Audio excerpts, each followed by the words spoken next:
Hello world, my name is Ashley Collins. Welcome to my YouTube channel, The Breakup Diaries. I've been talking about it more and more every day in real life with people, and it's like it's cool and it's weird because it's like it's actually really a thing, and I'm not just doing just for play. But even though like this is fun, I find this very fun. I find this very enjoyable. What I also find very enjoyable is you. Thank you so much for being here. Thank you so much for being present. And I know that things may seem very ugly right now in the world, but the fact that you're here, that you're showing up, that you're putting in the time, that you're doing your work, I think that's so beautiful and so admirable. Thank you so much for being here. Okay, are you ready to talk about your feelings?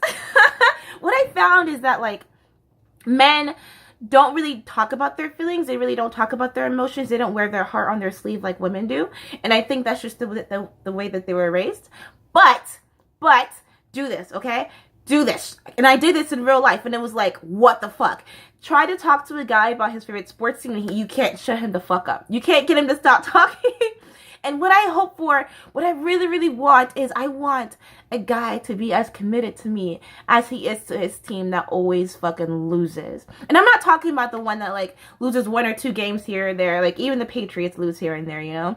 I'm talking about like the fucking Jaguars. I'm talking about the fucking Bengals. Oh my God. I'm talking about the fucking Cleveland Browns. Those teams that like rarely ever win, but they have the most hardcore committed fans in the whole fucking world. And I want a guy to be as committed like that towards me. I just looked down because I thought that it stopped recording, but it kept recording. It's all good, guys.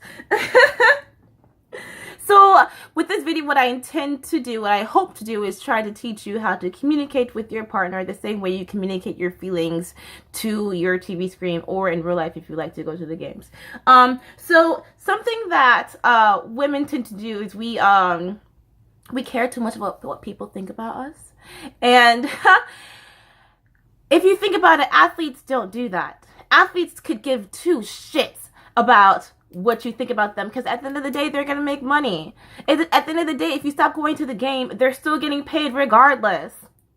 And I think that's so insane that like everyone's like, oh, I'm just going to stop showing up. I'm just going to stop buying your merchandise. That's fine.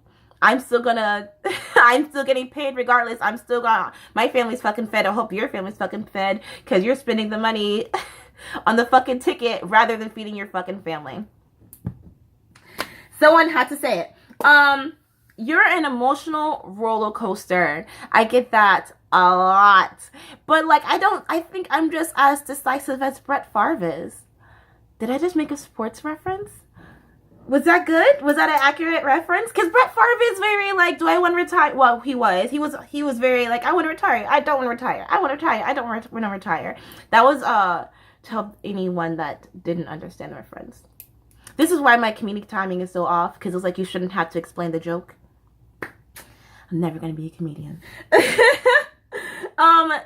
Something that I get told a lot is I talk too much, which at least I'm not like Marshawn Lynch and I don't say anything. It's like, oh my God, like, have you ever been dragged to an event that you really didn't want to go to, but you knew that you had to, because if you didn't go, your partner was gonna be really upset with you?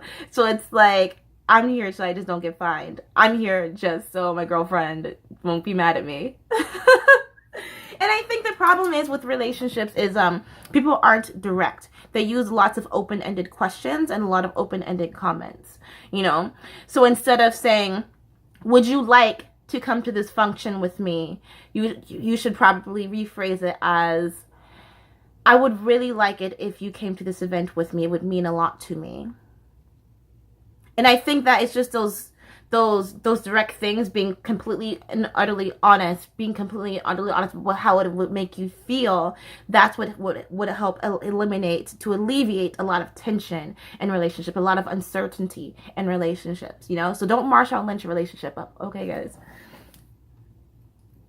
Can that be a phrase? Can that be like a trending thing? No, actually, don't make that a trending thing, because like I don't want him to come out and attack me. Like, that'd be scary. Another scary thing is I find that a lot of guys, I'm gonna cough, excuse me. They hold on to a lot of things. Like, my ex texted me the other day. He's like, I'm really mad at you about that thing that you did 2 years ago. And I'm like, why are you still holding on to that? Like, that was 2 years ago, bro. And I think that as opposed to holding on to that, as opposed to like hiding that insecurity that you have, speak on it right then and there. And it'll solve a lot of problems as opposed to holding on to it 2 years, 5 years down the road. You know, because like that bitterness and that anger is just going to well up and it's going to explode. It's just like if you try to hide your player's domestic violence history, it's eventually going to be found out. I hope that was like a burn for someone, because I meant it as a burn. Yeah. Another thing that athletes don't really do is they don't really gossip. They don't gossip. So like, I don't know why we do that with each other. Like,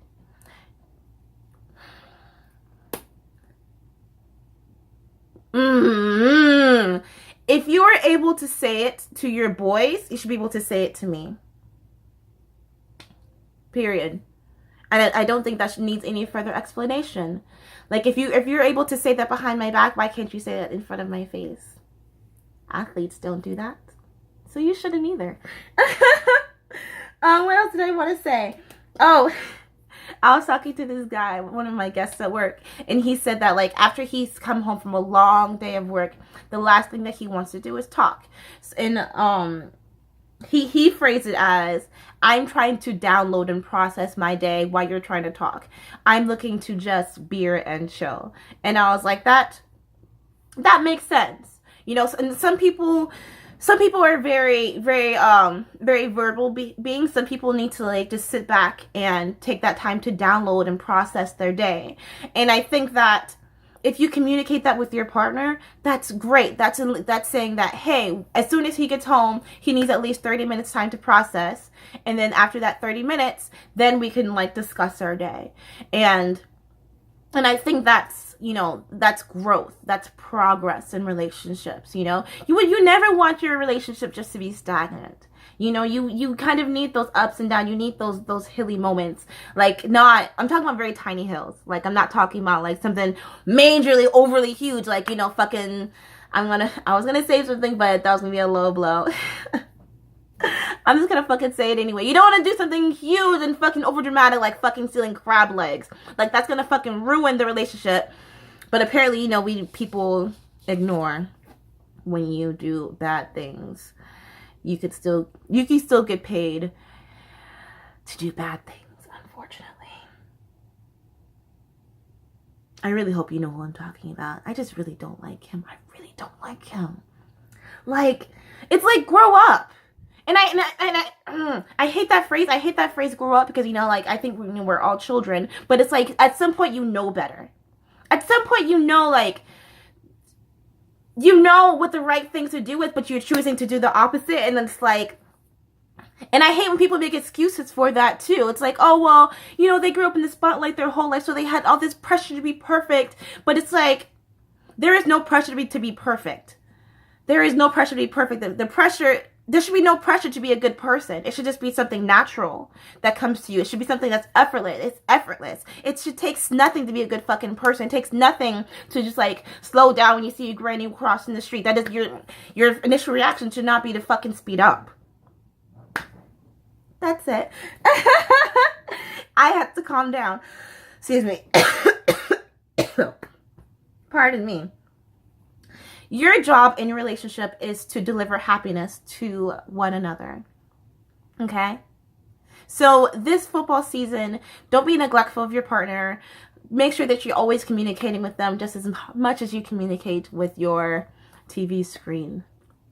Okay? Deliver each other happiness. It's so easy. It's so simple. Be direct. Use your words. Stop using open-ended sentences. If you know exactly what you need, if you know exactly what you want, say that. And if that person can't deliver, then maybe, I don't know. I never want to give out relationship advice when I don't know the full story, but all I know is you shouldn't be crying every night. You shouldn't be doubting every night. Because that's just wrong. Yeah. Okay. In conclusion, football is a team game. Your relationship is a team. You guys are a team. So you're not going to sit back and be like, I'm just going to change up the play at the last minute, right? You're not going to blitz your relationship. Don't fucking blitz the relationship. Is that right? Did I use that correctly? I feel like super cool right now, guys. I don't know about you, but like, I feel like going to a sports bar and just fucking talking shit with... and I honestly find it very fun. I find it very fun. Just like, sitting back talking shit with the TV with men and women. Because football is not only a man's sport. I apologize if you, like, thought I was just directing this towards men. Okay. Cool. And if you really want to take your relationship to the whole next level, if you really want to Hail Mary the relationship, show them your family early. Just introduce them to your family early. Because, sometimes mother just knows best. Sometimes. I said sometimes. I think my ex's moms. Yeah, I think all my ex's moms have liked me. Not my ex, though. Smile. Thank you guys so much for tuning in. Thank you for watching. This was fun. This is always fun. Life is fun. Don't forget that. Okay? Ciao.